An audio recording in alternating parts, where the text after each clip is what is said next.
Hi everybody, really quick I wanted to offer some help for those students who might be struggling with this lesson. 2.08 is one that you submit for a grade and the graphing can be pretty tricky, so I just wanted to kind of offer some tips to see if I could help you out. So when you start graphing you need the data table and that's found in the investigation. So once you open that up you need this document here and it's a Word document that's going to pop up. And it looks like this. So it's giving you the atomic number, the name, the melting point, and the boiling point. And you're going to be graphing each of those for all 20 elements. So I would suggest making a big graph so that you can read it and understand what's happening and you're not trying to cram so many little points into a tiny space. If you don't have graph paper, I wouldn't even worry about that. I would just try to find a big piece of paper that you can just make a big graph on. And if you look at some of the numbers, you've got to make your graph, your X and Y axis based kind of on these points. So your temperature is going to be on the Y axis and your atomic number is going to be on the x-axis. So you can see that you're dealing with a range from 1 to 20 on your x-axis for the atomic number.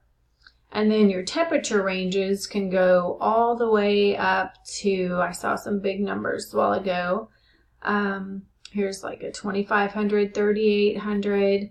And so I would set it up to like 5,000, maybe even 6,000.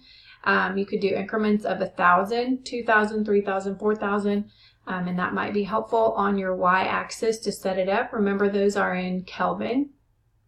And then you'll just start graphing.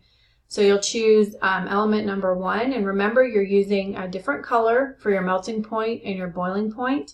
And then I have a graph that I've put up on a slide, so I'm going to pull it over and hopefully you can see what it should look like at the end. So you have your atomic number, your temperature. This is the range we talked about with your atomic number. And this is the temperature range. And then you just start graphing.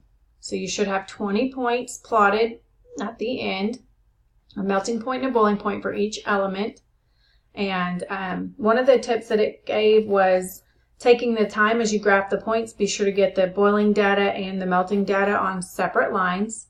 And then if you want to write the corresponding element symbol below each atomic number, so you don't have to constantly refer back to the periodic table, you could do that too. So what they're meaning is starting over here, you've got hydrogen is 1, helium is 2, and then as you go up, that element increase. You could just put the symbol there and that might help you when you're referring back to answer the questions.